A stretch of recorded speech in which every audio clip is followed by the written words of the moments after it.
오늘은 교회력이 시작되는 첫 주일입니다. 예수님의 오심을 고대하며 준비하는 절기로부터 교회력은 출발하고 있습니다. 이번 주가 대감절 첫 주가 되는 그러한 주일이 됩니다. 예수님이 이 땅에 육신의 몸으로 강림하여 오시는 그러한 예수님을 기다리고 맞이하기를 준비하는 절기입니다. 우리는 성육신 하신 예수님을 기다리기만 해서는 안 되고 준비를 해야 됩니다. 마태복음 25장 1절에서 13절에 기름을 준비한 슬기로운 5 처녀와 같이 바로 10 처녀에 비유해서 5 명의 처녀들은 기름을 준비했기 때문에 혼인잔치에 함께했고 5 명의 기름을 준비하지 못한 처녀들은 혼인잔치 문이 닫힌 후에 들어갈 수가 없었던 것처럼 우리들은 성육하여 오시는 예수님을 막연하게 기다리기만 해서는 안 됩니다. 매년 맞이하는 대강절 또 성탄절 그러한 마음으로 기다리는 것은 믿지 않는 자와 다르지 않은 마음입니다. 우리는 슬기로운 5 처녀와 같이 예수님이 맞이할 준비, 오실 예수님을 맞이할 준비를 하는 것이 꼭 필요합니다. 잔치에 들어가지 못한 5 처녀도 기다린 것은 마찬가지입니다. 기다린 건 누구나 기다립니다.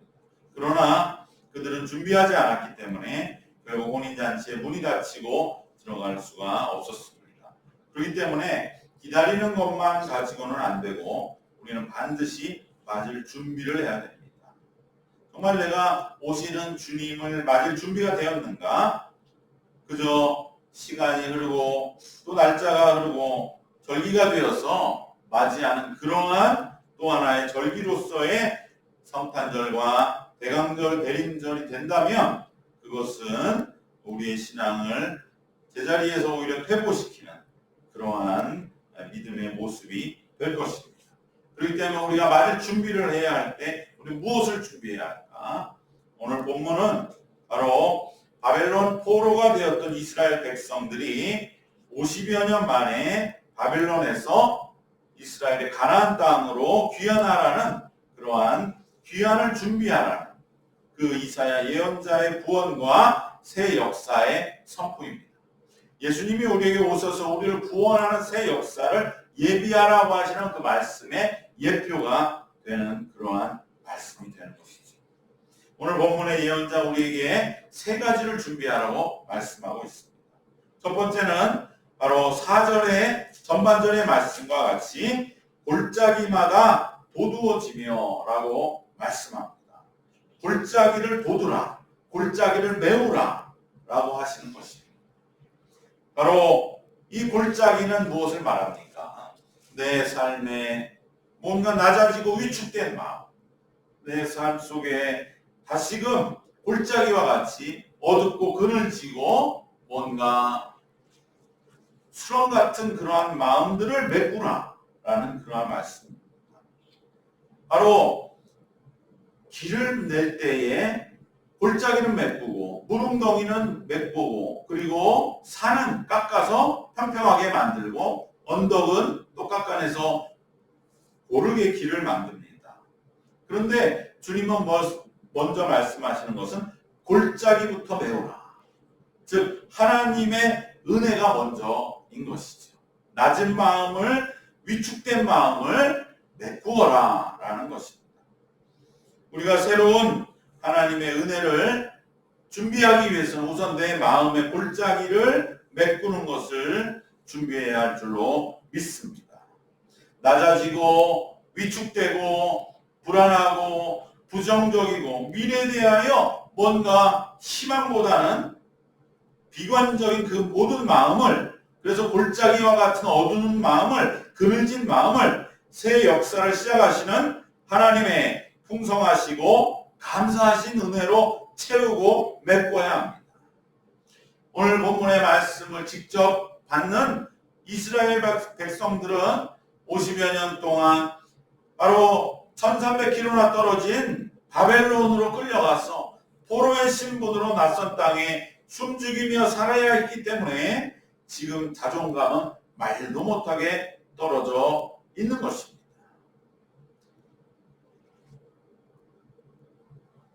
얼마 전에 그 OTT 드라마 중에 파친코라고 하는 그 드라마, 김민진 소설가의 소설을 바탕으로 해서 바로 일본에 살던 한국 조선인들의 삶을 정말 실감나게 그리고 있는 그러한 드라마 시즌1, 시즌2까지 지금 계속해서 나오고 있다고 하는 것이죠. 바로 그 일본에 살던 조선인들이 일본에서 가장 험한 일들을 하면서 냄새 난다고 또 이름 내서도 반도인이라고 하면서 당했던 무시는 말도 못하는 그 실감나는 일들, 학생들은 친구도 못하고 또 여러 가지 사회적인 제약을 받고 직업에서도 또 사는 거주지도 모든 것이 다 그야말로 비참하게 살 수밖에 없었던 그러한 모습을 보며 바벨론에 끌려갔던 이스라엘 백성들은 그보다 더하면 더했지 덜 하지 않았던 그러한 삶의 현실을 우리들이 간접적으로 체험할 수가 있었습니다. 그렇기 때문에 이스라엘 백성들은 지금 마음이 전부 다 골짜기와 같은 것이죠. 자존감이 이루 말할 수 없이 떨어지고 마는 것입니다. 그러나 하나님은 그러한 혹독한 시련을 통해서 깨닫게 하시고자 하는 한 가지 목적은 무엇이냐? 그만큼 우리의 인생은 하나님을 떠난 삶이라는 것은 너무나 무기력하고 얼마나 비참한지 그 처절함이 이루 말할 수 없다고 하는 것을 깨닫게 하시기 위함이었던 것입니다. 그것을 깨달을 정도로 이스라엘 백성들은 바벨론에서 짓밟혔을 때 하나님은 그들의 마음이 얼마나 골짜기 졌는지를 살펴보시고 가장 먼저 너희들이 이제 이스라엘 가나안 땅으로 돌아와서 준비할 것은 무엇이냐? 바로 그 마음의 골짜기 어둠을 메우는 것입니다. 이렇게 낮아질 대로 낮아진 마음과 상심을 하나님의 회복시키시는 은혜로 채우고 메꾸는 것, 이것이 우리가 해야 할 우선적인 준비가 됩니다. 우리도 또한 이렇게 한 해를 교회적으로는 마감하고 또 올 한 해도 한 달을 마감하고 살아오면서 우리 마음에 있었던 많은 골짜기가 있습니다. 우리 그것을 볼 줄 알아야 됩니다. 세상과 부딪히면서 세상에서 여러 가지 일들을 헤쳐나가면서 우리가 가졌던 어떠한 마음의 골짜기와 상처와 어떤 어둠, 또 과거에 다윗이 말한 내가 사망의 음침한 골짜기를 행하는 그러한 우리 이 골짜기가 상징하는 모든 고통도 이제 우리에게 오시는 주님은 메꾸시고 떨쳐내 주신다고 주시는 그 믿음을 우리는 회복하는 것이 우리가 준비해야 할 첫 번째인 것을 기억해야 할 줄로 믿습니다. 우리에게 오실 주님을 맞이하는 것은 우리의 골짜기와 우리의 모든 어둠 그대로 둔 채 주님을 맞이할 수는 없습니다.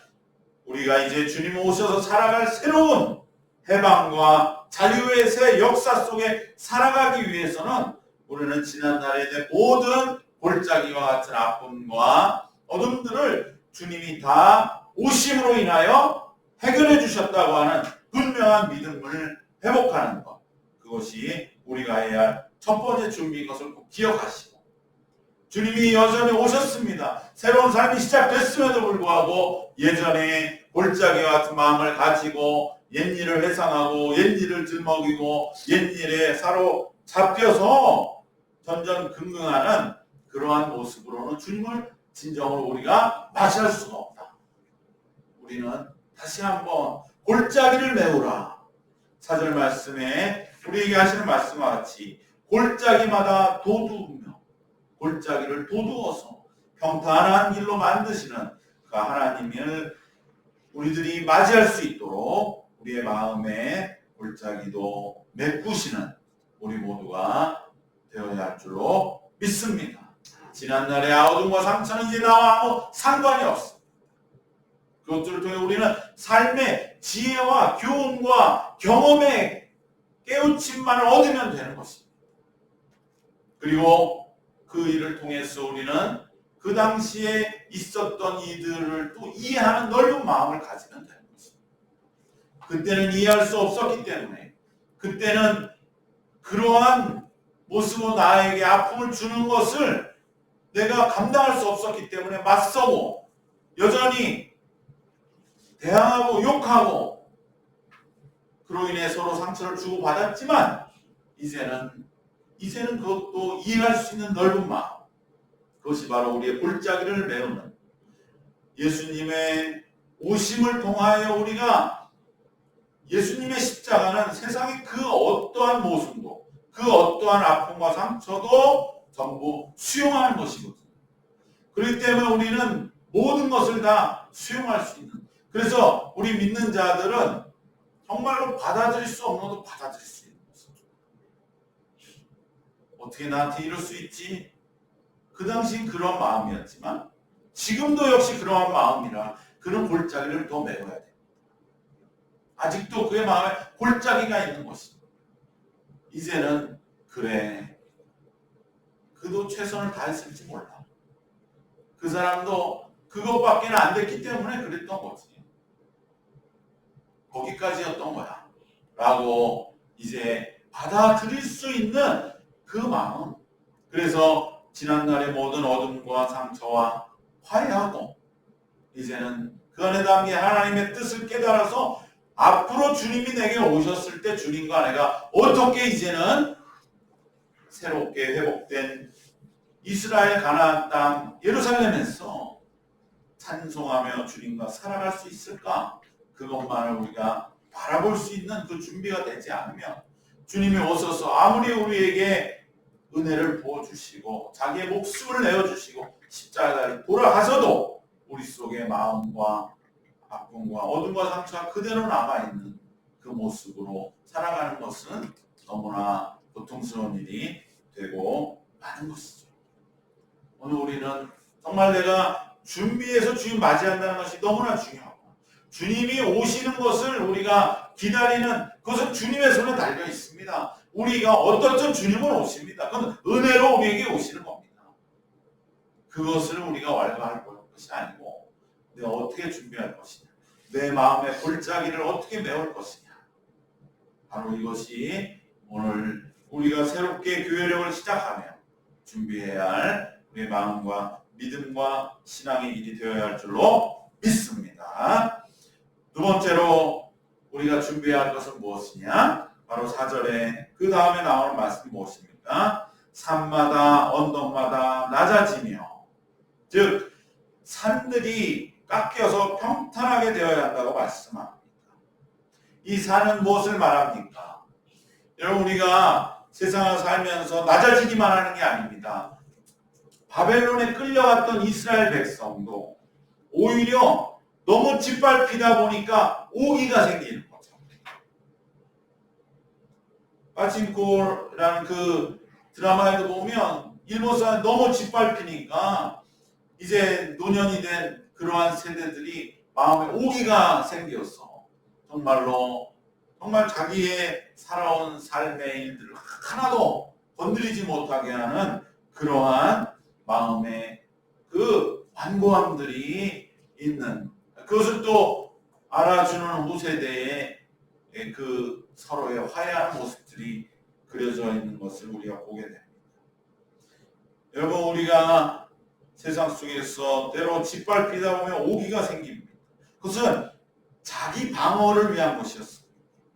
그래서 이스라엘 백성들도 바벨론에 끌려가서 생긴 게 뭐냐? 바로 왜곡된 선민의식입니다. 그곳에 끌려갔던 사람들이 오히려 겸손하고 정말로 더 낮아진 모습으로 귀환한 것만이 아니라 그러한 모습도 물론 있었기 때문에 하나님 골짜기는 메꿔라, 너희들의 마음을 높여라 말씀하시지만 또 하나는 그의 마음에 또 악이 꽉 들어차 버린 거예요. 오기가 들어차버리는 거예요. 그러면서 이스라엘 땅에 남아있었던 유대인들, 이스라엘 땅에 끌려가지 않고 이스라엘 땅에 남아있던 이스라엘의 동족들을 오히려 비난하고 비방하고 너희들은 고생도 하지 않고 이방과 혼합해서 그냥 이스라엘 땅에 남아있었다고 공격하고 서로 그들과 싸우고 마치 바벨론에 끌려갔다 온 사람만 거룩한 백성이라고 참된 이스라엘이라고 하는 이 왜곡된 선민의식 이것에 사로잡혀서 바벨론으로부터 돌아온 이스라엘 백성들이 에스라와 느헤미야 시대에 성전을 다시 재건하고 그리고 이스라엘 땅에 남아있었던 유대인들 중에 그 땅에 이방 여인들과 결혼했던 가정들을 전부 다 깨뜨려 버렸어요. 그건 잘못됐다 하면서 이방 여인들을 다 내쫓으면서 그때부터 오늘날 이스라엘에 이르는 바로 이방인에 대한 이러한 극단적인 대처, 그 시온주의, 선민사상이 생겨서 오늘도 저렇게 많은 비극을 양산하는 그 시작이 바벨론 포로에 있다는 걸 우리는 성경과 연결지어서 생각할 줄 알아야 합니다. 에스라 느헤미야의 이 귀환한 이후에 소위 그들만의 종교개혁이라고 하는 에스라 느헤미야의 종교개혁의 핵심이 이거였습니다. 오늘 말씀과 다 연결된 겁니다. 그들이 가지고 온 율법을 읽으면서 그 율법 속에 분명히 있는 이방인과의 혼인을 금지하는 것을 너무나 엄격하게 적용을 합니다. 물론 앞으로 그렇게 하지 않고 가급적이면 우리가 하나님의 신앙 인도해서 가정을 이루라고 그렇게 했어야지 이미 이루어놓은 가정도 다 깨뜨려서 마치 시집온 이방 여자를 전부 죄인시하고 쫓아내고 천대하고 이러면서 이방과의 완전한 감정의 골이 생기고 자기들만 선민이요 사마리아인들은 완전히 무시하는 그러한 모습이 예수님 시대까지 내려온 그 출발점이 바벨론 포로에 있습니다. 이 산과 같은 마음, 이 높아진 마음, 이것을 깎아냈어야 하는 것이 예언자의 외침이었는데 돌아온 이스라엘 백성들은 이 외침을 제대로 지키지 못한 것입니다.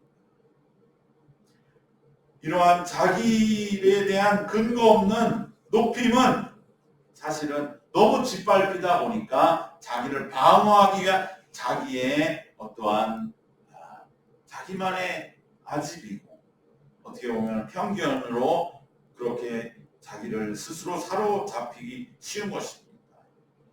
이스라엘 백성들이 바벨론에 처음 끌려왔을 적에 지금도 바벨론에 남아있는 유적들 그리고 제국주의 시대에 독일이나 이런 데로 다 그 유물들을 옮겨가서 그 독일이나 영국, 프랑스에 전시해놓은 바벨론의 유물들을 보면 이스라엘 백성이 1300km 끌려와서 바벨론에서 그 유물을 처음 봤을 때 얼마나 소위 말하는 세상적으로 쫄았을까.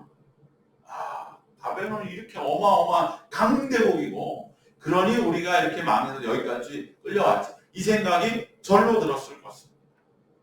그런데 놀라운 것은 바벨론에 끌려온 이스라엘 백성은 곧 그 겉으로 본 어마어마한 건축과 문명의 핵심을 깨뜨려 볼 수가 있었습니다.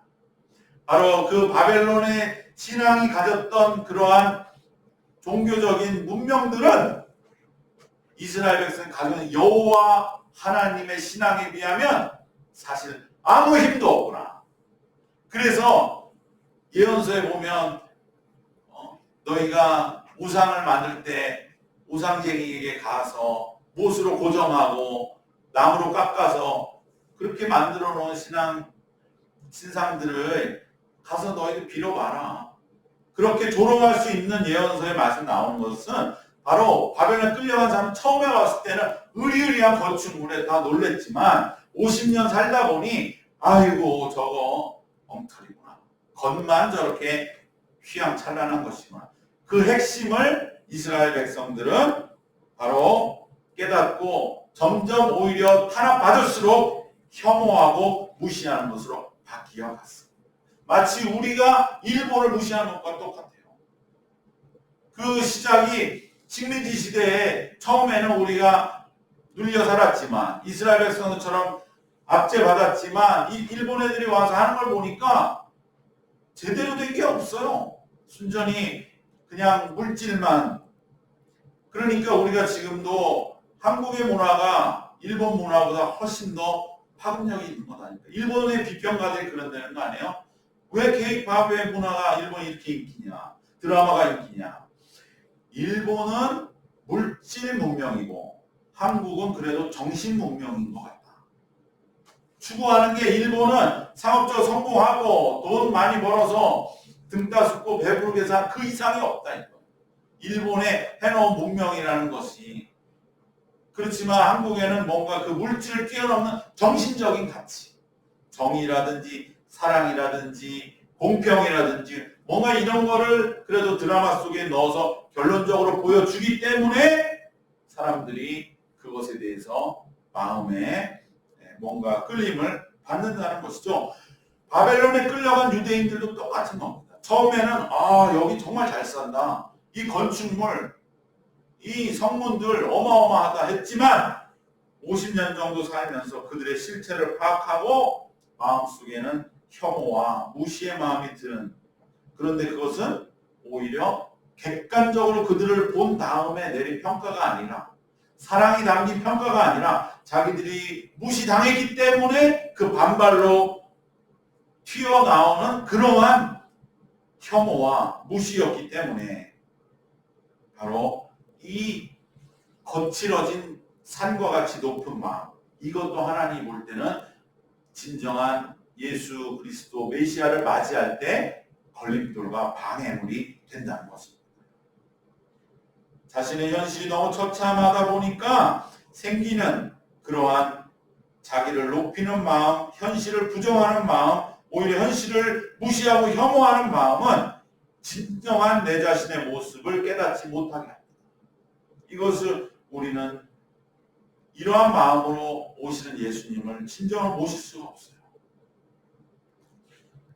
오히려 자기를 지키기 위해 억지로 품었던 그 높아진 마음, 근거 없이 허황되게 자기를 높이는 그 마음을 낮추라는 말씀.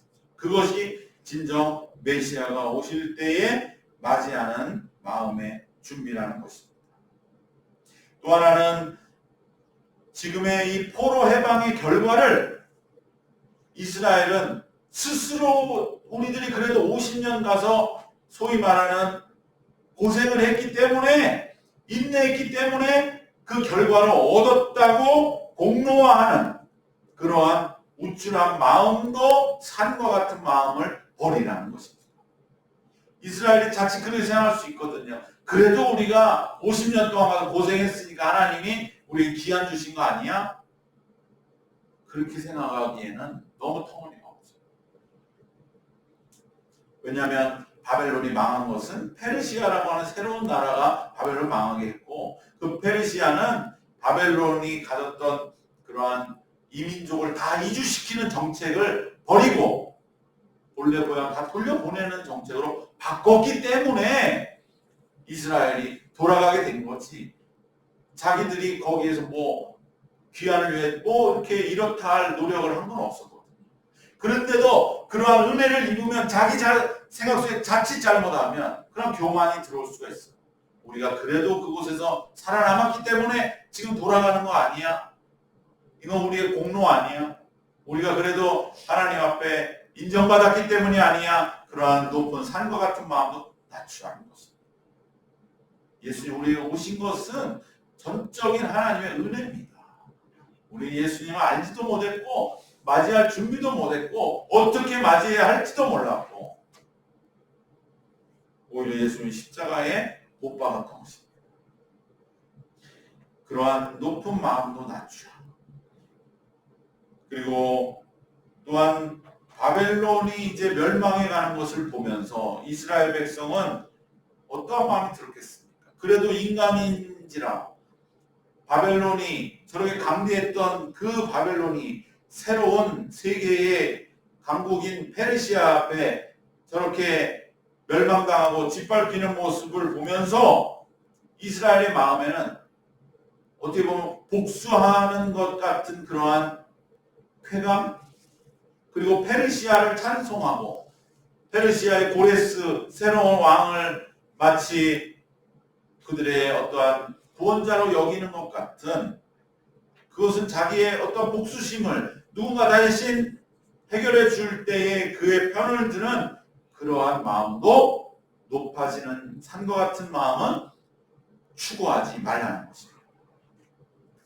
여러분, 우리가 그런 경우 있을 수 있습니다. 나는 못하는데 다른 사람 와서 혼낼 때 마치 그의 편에 붙는 그러한 마음, 그것도 하나님은 멸시하시는 마음, 그 모든 높은 마음, 이와 같이 자기가 자기 방어를 위해 가지는 왜곡된 선민의식이나 근거 없이 자기를 높이는 마음들, 또 뭔가 자기의 공로화시키는 마음, 그리고 누군가의 강대국에 편승해서 복수심을 충족시키는 것 같은 그런 모든 마음들을 산과 같다 여기시고 하나님 그걸 다 깎아내서 오히려 그것을 평지와 같이 만들라고 하십니다.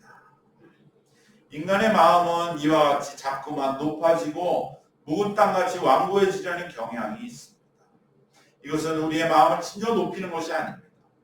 실은 내면의 상처를 스스로 어찌하지 못하여 붙들고서 안간힘 쓰며 남겨진 부산물이요 장벽이에요.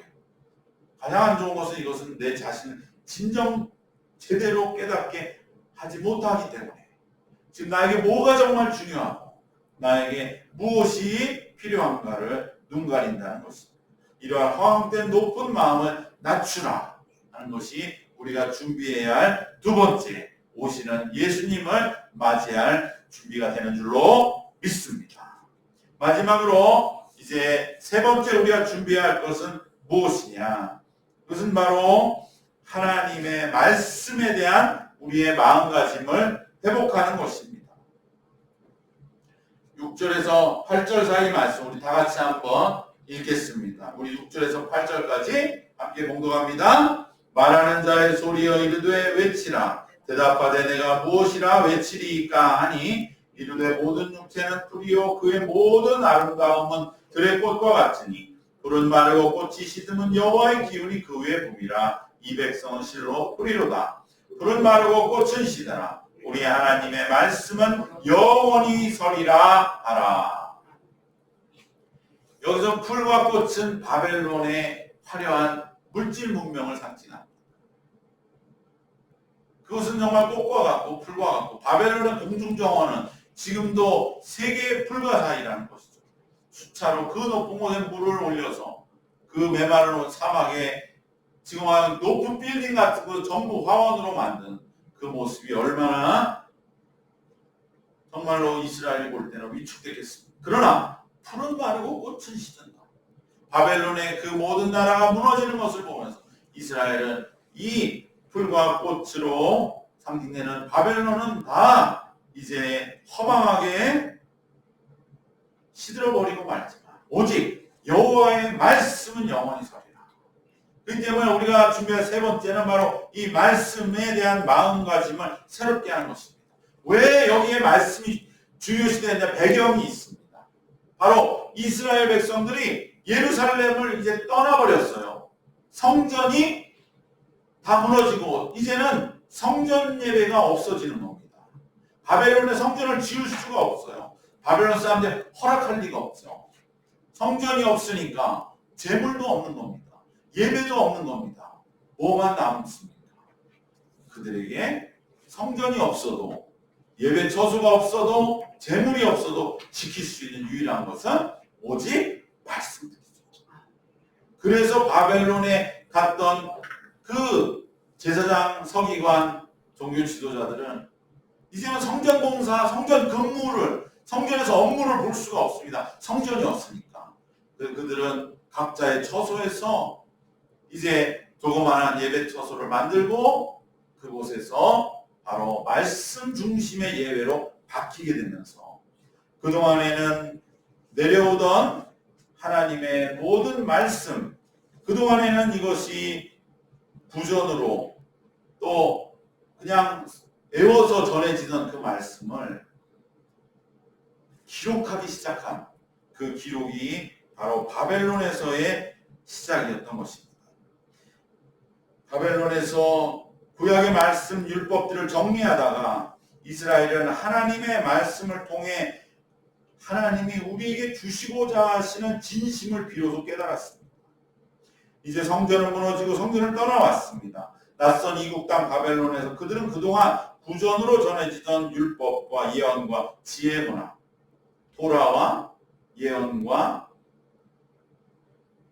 욥기 시편 같은 지혜서들, 토라, 느빔, 케투빔, 이 세 구약의 3대 기둥들을 비로소 문서로 기록하면서 정리하기 시작했던 것입니다. 그리고 그것을 읽어야 됩니다. 그럴 때 뭘 깨닫느냐? 율법을 한 번 더 들어가서 볼 수가 있고 거기에 하나님의 마음이 있는 것입니다. 불교가 왜 이렇게 약하냐?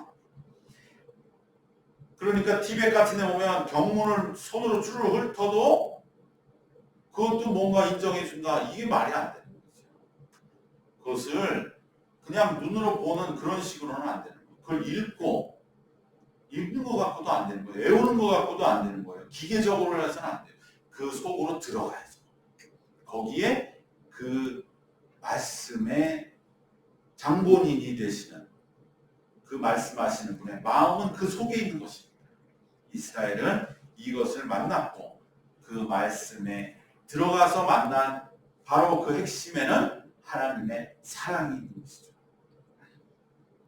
그 전까지만 해도 이스라엘은 율법을 그저 예법과 그 제사에 꼭 강력하게 지켜야 하는 규칙으로 여겼지만 이제 그들은 그 율법은 삶의 길잡이라는 것을 깨달았습니다.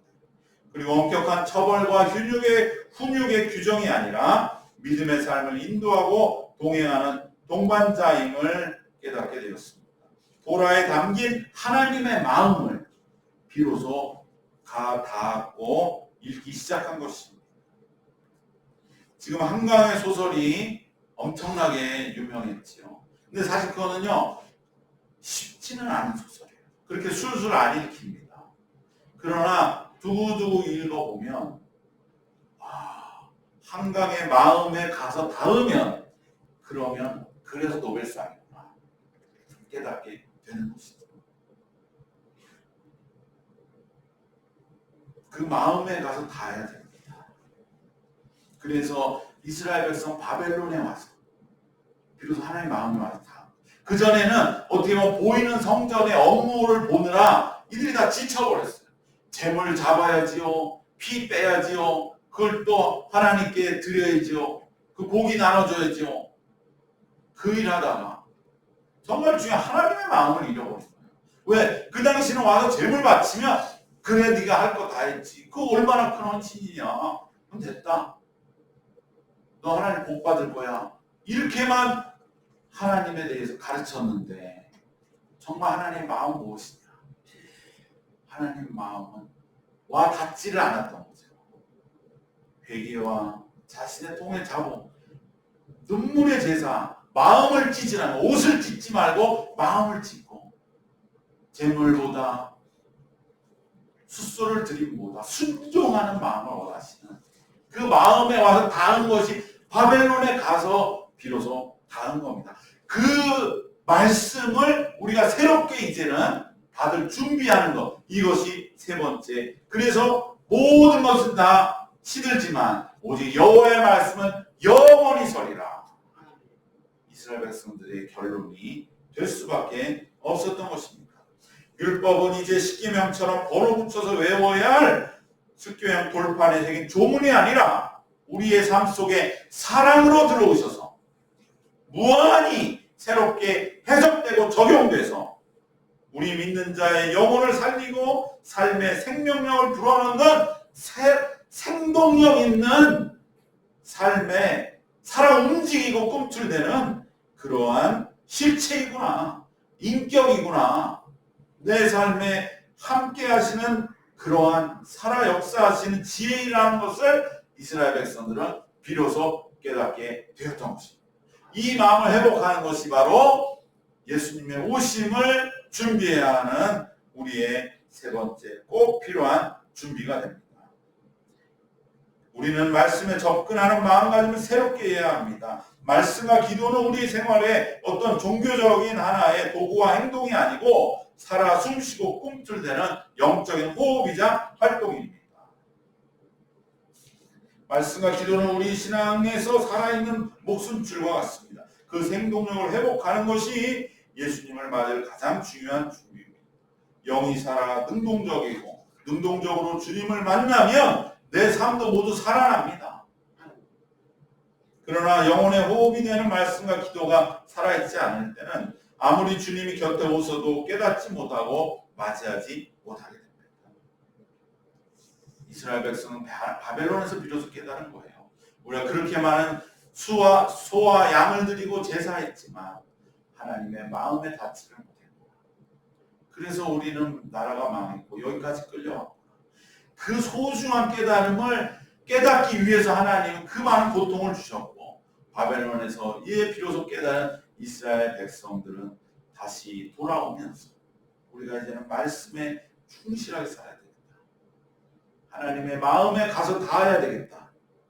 바로 그 말씀의 은혜가 오늘 우리에게까지도 이어져서 오늘 우리도 이 말씀과 기도를 붙들고 믿음의 길을 걸어가는 줄로 믿습니다.